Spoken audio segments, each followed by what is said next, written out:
మీ మోకాల నొప్పులకు ఎటువంటి సర్జరీ లేకుండా ఎపియాన్ పెయిన్ క్లినిక్ అందిస్తున్న అత్యాధునిక చికిత్స.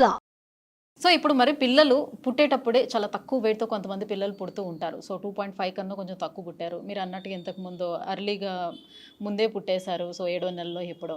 సో ఇలాంటి బేబీస్ విషయంలో చాలా కంగారు పడుతూ ఉంటారు. వీళ్ళు వెయిట్‌ని ఏ రకంగా పెంచాలి అని కంగారు పడుతూ ఉంటారు. అండ్ ప్రస్తుతం మనకి వాళ్ళు లీన్‌గా ఉన్నారనుకోండి, మార్కెట్‌లో దొరికేటువంటి ప్రోటీన్ పౌడర్స్ కూడా తీసుకొచ్చి చక్కగా పాలల్లో కలిపేసి ఇస్తున్నారు. సో ఇది వెయిట్ పెంచుతుందేమోనని. సో ఇదంతా ఎంతవరకు వాస్తవం అంటారు? మార్కెటింగ్ స్ట్రాటజీ బేబీస్ కి డాక్టర్స్ డిశ్చార్జ్ అప్పుడే గైడెన్స్ ఇస్తారు. ఇంత బరువు లోపు ఉంటే ఇన్ని రోజులు ఇది ఇవ్వాలి మీరు, ఇంత బరువు దాటాక ఇలా ఇవ్వాలి అని. సో అది ఫాలో అవుతాం. రెండోది ఏంటంటే నేచర్ ఎలా ఉంటుందంటే మనం ఏదైతే కోల్పోయామో ముందు బరువు అది పుట్టాక వాళ్ళు కవరప్ చేయటానికి ట్రై చేస్తారు. సో వాళ్ళు ఎక్కువసార్లు పాలు తాగుతారు, ఇవన్నీ కూడా జరుగుతాయి. కాబట్టి మనం డాక్టర్ చెప్పినట్టు విని జాగ్రత్తగా ఫాలో అయితే బాగుంటుంది. రెండోది పిల్లాడు సన్నగా ఉన్నాడు అంటే ఒక్కొక్కరి తత్వం ఒక్కొక్కటి. ఓకే, వాళ్ళు గ్రోత్ చార్ట్లో కరెక్ట్గా వెళ్తుంటే మీరు సన్నగా ఉంటే ఏమీ వరి అవ్వక్కర్లా. గ్రోత్ చార్ట్లో కరెక్ట్గా వెళ్ళాలి, యాక్టివ్ ఉండాలి, అండ్ జుట్టు, కళ్ళు, స్కిన్ను, పళ్ళు అన్నీ హెల్దీ ఉండాలి, మంచిగా నిద్రపోవాలి, హ్యాపీగా ఉండాలి. అంటే ఆ బిడ్డ బాగున్నట్టు. వాడిని లావు చేయటానికి మీరు ఓవర్గా కృషి చేయకూడదు, అది మంచిది కాదు. ఒక్కొక్కళ్ళ తత్వం ఒక్కొక్కలాగా ఉంటుంది. సో దాని గురించి అందరూ ఇంకోటి మన ఇళ్లలో సన్నగా ఉన్నాడు, లావుగున్నాడు, పొట్టున్నాడు, పొడుగున్నాడు, నల్లున్నాడు, తెల్లున్నాడు, ఈ మాటలు అనేవి అనకూడదు. ఎవరైనా అంటుంటే మీ పిల్లలు మీరు ప్రొటెక్ట్ చేయాలి, అననివ్వకూడదు. సో పెద్దవాళ్ళకి కూడా ఇప్పుడు హెల్త్ ఇష్యూస్ ఏమైనా వచ్చేటప్పుడు బాగా వాళ్ళు నీరసంగా ఉండేటప్పుడు ఓఆర్ఎస్ లాంటివి తీసుకొచ్చి ఇస్తాం. అలాగే పిల్లలకు కూడా ఓఆర్ఎస్ ఇవ్వచ్చు అంటారా? లేకపోతే ఓఆర్ఎస్ అనేది ఒక మందు, ఒక మందు 20th సెంచరీ వండర్ డ్రగ్. ఎన్నో మిలియన్స్, కోట్ల కొద్ది ప్రాణాలు కాపాడిన మందు అది. దానికి ఒక ఫార్ములా ఉంది. సో ఎప్పుడు ఇవ్వాలి? వాంతులు, విరోచనాలు, డీహైడ్రేట్ అయితే. వాంతులు కూడా కంటిన్యూస్ ఆగకుండా ఉంటే మటుకు హాస్పిటల్కి వెళ్ళిపోవాలి. ఓకే, డీహైడ్రేషన్ ఆర్ నాకు బాగా జ్వరం ఉంది, టైఫాయిడ్ జ్వరం ఉంది, డెంగ్యూ జ్వరం ఉంది, నేనేమి తినలేకపోతున్నాను, అప్పుడు కూడా నేను డీహైడ్రేట్ అవ్వచ్చు, అప్పుడు ఇస్తాము. ఓకే, ఇప్పుడు డెంగ్యూలో అయితే డీహైడ్రేషన్ కరెక్షన్ చాలా ఇంపార్టెంట్ అన్నమాట. అలాంటప్పుడు ఇస్తాము. సో దానికి ఒక పర్టికులర్ ఫార్ములా ఉంది. ఆ ఫార్ములాకు మించి షుగర్ ఉన్న 10 రెట్లు షుగర్ ఉన్నాయి, 8 రెట్లు షుగర్ ఉన్నాయి, ORSL అని ఒకటి ఉంది. 15 ఏళ్ళ నుంచి మన దేశాన్ని చెప్పాలంటే ఎంతమంది పిల్లలు దానివల్ల సఫర్ అయి ఉంటారో నాకు తెలియని కూడా తెలియదు. ఎందుకంటే మనం తీసుకోవాల్సిన ORS ఏంటి? ప్యాకెట్ మీద WHO రికమెండెడ్ ఫార్ములా అని ఉన్నదే తీసుకోవాలి. ఓకే, వీళ్ళు ఏం చేశారు? పేర్లో ORS అని పెట్టి పెట్టారు.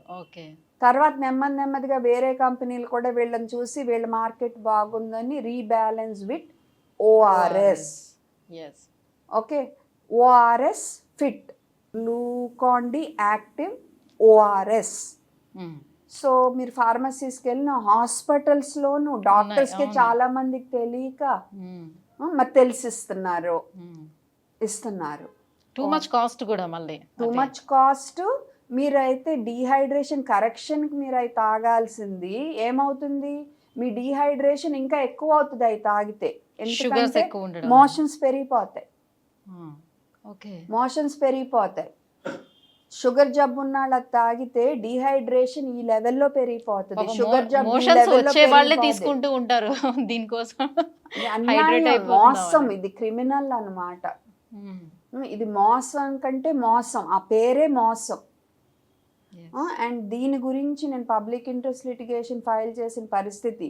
ఈ మధ్య డిస్క్లైమర్ కూడా మా పోరాటం వల్ల వచ్చింది, this is not an ORS అని. ఓకే, అండ్ PIL కూడా జరుగుతుంది, ఫైనల్ హియరింగ్ పెండింగ్లో ఉంది. అయినా మరి ఏమో, నేను ఒక చిన్న చీమలాగా ఒక పెద్ద మౌంటైన్ ఎదుర్కొంటున్నాను, ఏమవుతుందో తెలీదు. బట్ ప్రజలు ఇది చూసే తల్లిదండ్రులకు నేను చెప్పేది ఏంటంటే, వాంతులు విరోచనాలు ఉన్నప్పుడు WHO రికమెండెడ్ ఫార్ములా ఓఆర్ఎస్ ఇవ్వాలి. ఈ పేరులు చూసి మోసపోవద్దు. ఎవరన్నా అది అమ్ముతుంటే వాళ్ళ షాపులు మూయించండి మీరు ఫస్ట్. కానీ మనకి ఇలా ఉండేటప్పుడు ఇంతకుముందు ఈ ఓఆర్ఎస్లు ఇలాంటి రాకపోయినప్పుడు జస్ట్ ఇలాంటి ప్రాబ్లమ్స్ వచ్చేటప్పుడు మోషన్స్ అయిపోయి హెవీగా డిహైడ్రేట్ అయిపోయేటప్పుడు నీళ్ళల్లో కొంచెం ఉప్పు కొద్దిగా చిటికెడు ఉప్పు, టీ స్పూన్ చక్కెర, మ్మ్. టీ స్పూన్, టేబుల్ స్పూన్ కాదు, టీ స్పూన్ చక్కెర 200 మిల్లీ నీళ్ళల్లో కలుపుకుంటే అయిపోయింది మనం. సో సింపుల్ ఓఆర్ఎస్ రెడీ అయిపోతూ ఉంటే మనం అంత కాస్ట్ పెట్టి మరి కొనుక్కొని రోగాలను కాకపోతే కొని ఏంటంటే తెచ్చుకుంటున్నాం. కొలతలు కరెక్ట్గా రావు రావు అని ఉద్దేశమే. మనము ఈ ప్యాకెట్లు పౌడర్లో కలుపుకోమంటున్నాం. అవి కూడా కరెక్ట్గా కలుపుకోవాలి. ఎప్పటికప్పుడు కొంచెం కొంచెం తీసి కలుపుకూడదు. మ్మ్. మ్మ్. ఓకే, పోనీ కలుపుకోలేము సరే ఫ్లేవర్డే అనుకున్న పోనీ టెట్రా ప్యాక్స్లో WHO రికమెండెడ్ ఫార్ములా. వీళ్ళు చేసేది మోసంలో మోసం. రైట్ మ్యామ్, ఇంకా మొబైల్ అడిక్షన్ దగ్గరకు వచ్చేద్దాం. పిల్లలు, సో ఈ రోజుల్లో పిల్లలందరూ కూడా ఆల్మోస్ట్ వాళ్ళు నెలల పిల్లల దగ్గర నుంచే మొబైల్స్ ఇచ్చేసి మొబైల్ అడిక్షన్ అయిపోతూ ఉంది.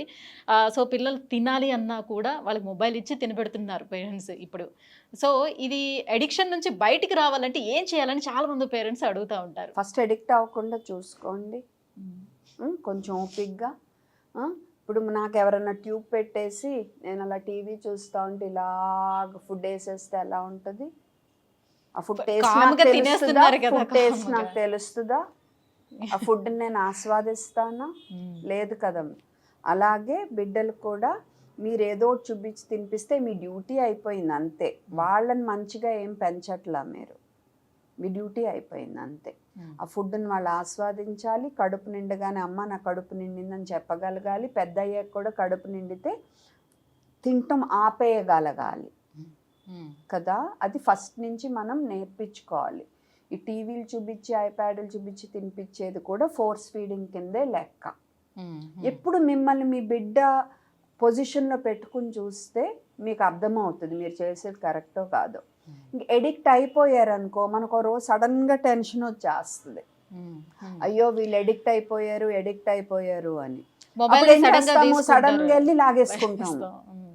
ఓకే, మన బీపీ పెరిగిపోయి మరి అప్పుడు వరకు మీరు అలవాటు చేశారు, అలా లాగేస్తే ఎలాగా అవ్వదు. సో అప్పుడు ఏం చేయాలి?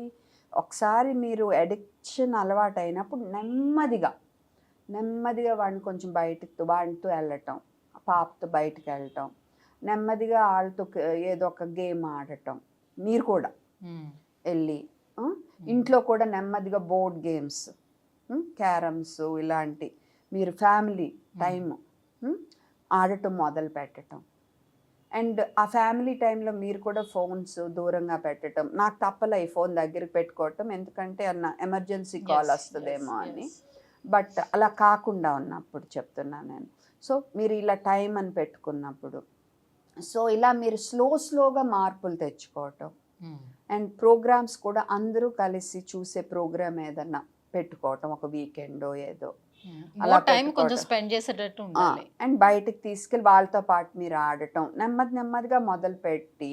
సో చాలా మంది పిల్లలు ఈ సెల్ ఫోన్ ఆపేసినవి కూడా ఉన్నాయి.